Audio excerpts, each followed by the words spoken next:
Welcome to Everyday Economics, the podcast that helps you learn about the economic world happening around you every day. I'm your host, Chris Krug, CEO of the 501c3 nonprofit, nonpartisan Franklin News Foundation. Everyday Economics is a production of America's Talking Network. You can subscribe to all of our podcasts at americastalking.com. To support Everyday Economics, please make a tax-deductible charitable contribution by clicking the link in the show description. We are recording this episode on Wednesday, April 24th. And join me as always, my friend and colleague, Dr. Orphe Divounguy, PhD economist. Dr. O, it's a busy week for data. We have some information that's come out, but, as we're taping this on the cusp of, release for Thursday, people will be listening to this on Thursday. There is some interesting stuff that's going to be coming out on Thursday and then again on Friday. So, I'll sort of just run through sort of the top lines, and we can come back and talk about, what you're anticipating. But we're going to hear about Q1 gross domestic product, GDP. We're going to get a report on jobless claims. We are going to also take a look Thursday for pending home sale data. And then on Friday, it is that entire batch of PCE data that comes out. And then beyond the PCE, then we're also going to be looking at consumer sentiment coming out. And that's all PCE, and the consumer sentiment comes out on Friday. So there's a lot of stuff that's going to be dumped into the end of this week. I want to ask you, what should we be looking for? Let's start, if we could, with Q1 2024 GDP. The median forecast is 2.2%. The prior quarter, Q4 of 2023, it came in at 3.4%. What's your expectation? To me, it's pretty straightforward. Looser financial conditions in the first quarter point to higher than expected GDP growth in the first quarter, right? So historically looser financial conditions, right? So higher stock market higher stock market prices, the decline in yields that we saw at the end of last year, right? Yep. Although they've kind of ticked up a little bit since. Traditionally, that's accompanied by higher output gap and higher inflation. And I think that's the story here, is that basically we got less disinflation than markets were expected for most of the first quarter. And so, the consumer stayed strong. Retail sales surprised for most of the first quarter. You had all this consumption and, even the rebound in housing market activity, all part of it. With housing starts, right? Housing starts, the number of homes under construction. So you also had a strong labor market that had really supported households, especially the ones at the bottom of the distribution. And so all of that points to strong GDP in Q1. I really think that GDP in Q1 will probably come in above the consensus. The 2.5% consensus.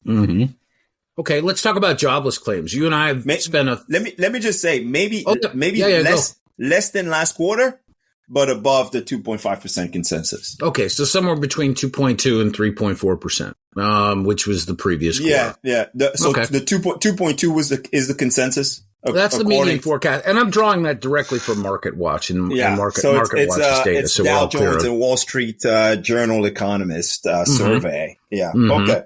Yeah. So, all right. So then let's move over to initial jobless claims. I mean, we're waiting on the actual number for that. It comes out 8:30 in the morning on Thursday. This may be up before then. You may be listening to it afterward.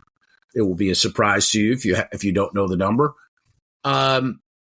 Median forecast for that is 215,000. The previous month was measured at 212,000.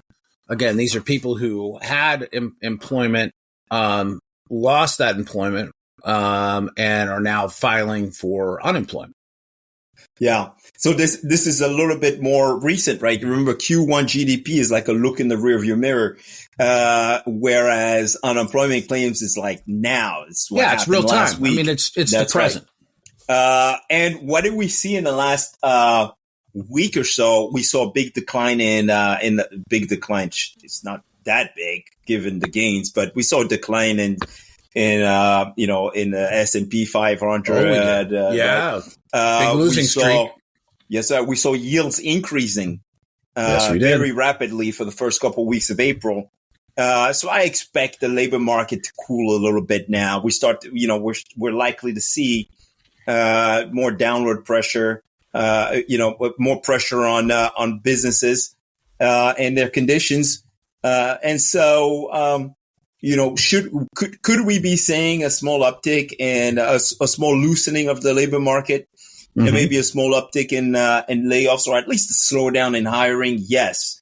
And if with a slowdown in hiring, I expect unemployment claims to tick up a little bit. It's not going to be a big jump, but I think it's going to, unemployment claims will be a little bit higher than they were a week ago. How about pending home sales for March? I mean, this is the pulse that you take, in the day to day. I mean, pending home sales in the previous month, which had been February, were 1.6%. The analysts are predicting that it'll come in flat. So, what's your take on the March result? Yes, I think we're going to see an uptick in pending home sales, simply because we're basically in the spring housing home shopping season now, and things are going up. So all you have to do really, if you really want to try to figure out what's going on with pending home sales, is just go and look at the Zillow research, Zillow.com/research. The March 2024 market report basically shows newly pending listings. And newly pending listings increased by 17.7% in March from the previous month. They're barely higher when compared to last year, so somewhat flat from last year, but still an increase when compared to a month ago. And so, of course, I expect pending home sales to increase, which, by the way, we got this big new home sales report yesterday that showed that basically, even though existing home sales had fallen last month, new home sales had ticked higher, right? And so, you seeing that there's still, demographics, but also a strong labor market are still supporting home sales. Of course, builders have that advantage of being able to offer rate buy downs and incentives to home buyers. But yeah, I expect us to see a slight uptick in home sales. This month we saw a big increase we're already seeing the increase in April in new listings that it will show up. Will likely show up in that data. But we'll see. Again, I don't have a crystal ball. I'm tracking this activity, especially on the fact that supply is coming back. Existing homes are coming back on the market. Bodes well for potential home buyers. They're going to have more options.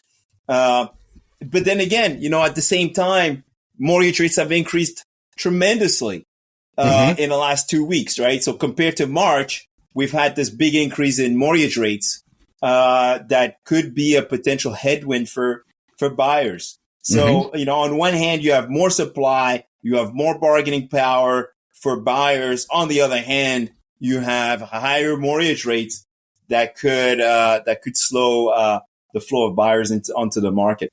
Right on. So, so two more categories I want to talk about. I want to talk about the personal consumption expenditures price index, which we lovingly refer to as PCE. PCE has been, not really moving like wildly from the prediction to the actual. PCE Just the index itself came in at 0.3%. Right. You know, the price in the last month, and then it's projected to come in at about the same. And then like wrap into that. I mean, you know, this consumer sentiment number, which is also projected to be by the experts poll to be static at 77.9. Tie those two together if you can, or deal with them separately if you'd like. Yeah, no, look, I think we're going to see. I don't think we're going to get a big surprise in the PCE numbers. I think that it's going to be strong. It's still going to be strong. I think that's the big takeaway. We're not going to see a big slowdown in PCE because in the PCE price index, a couple of things are going to support. We saw it already. We know that the retail sales numbers that we got are going to show up in personal spending. And so personal spending is going to be up strong again. Less saving. And so potentially the price index will remain with consumers driving the U.S. economy. The price index that spending, the price index will remain somewhat elevated. So we're not going to see a big slowdown. We may see, I think the risk is that basically we see a little bit higher, slightly higher than expected, increase in the price index, in March. Mm-hmm. I think that's the worry. Of course, if we do see that higher than expected, inflation increase, you'll see yields go up a lot, again, right?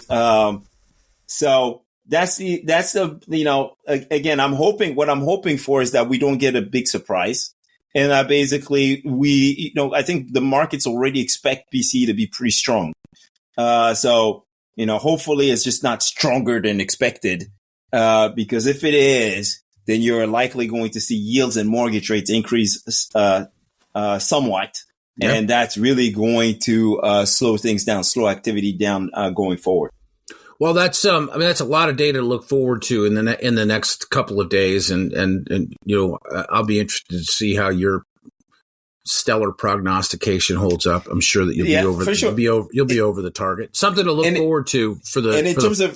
And in terms of consumer confidence, right? Remember, if you get a stronger PCE reading, which is what I expect, a strong PCE reading, consumer confidence will likely slow, right? We've seen that basically consumer confidence has fluctuated as along with inflation and inflation expectations, right? So as when inflation goes up, the consumer feels the pinch, and so consumer sentiment moves lower.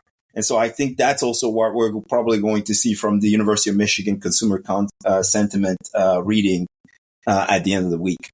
Okay. Something that I appreciate you putting a cap on that. And just one last thing for you know, our listeners, that next Wednesday, May 1st, we hear from Fed Chairman Jerome Powell.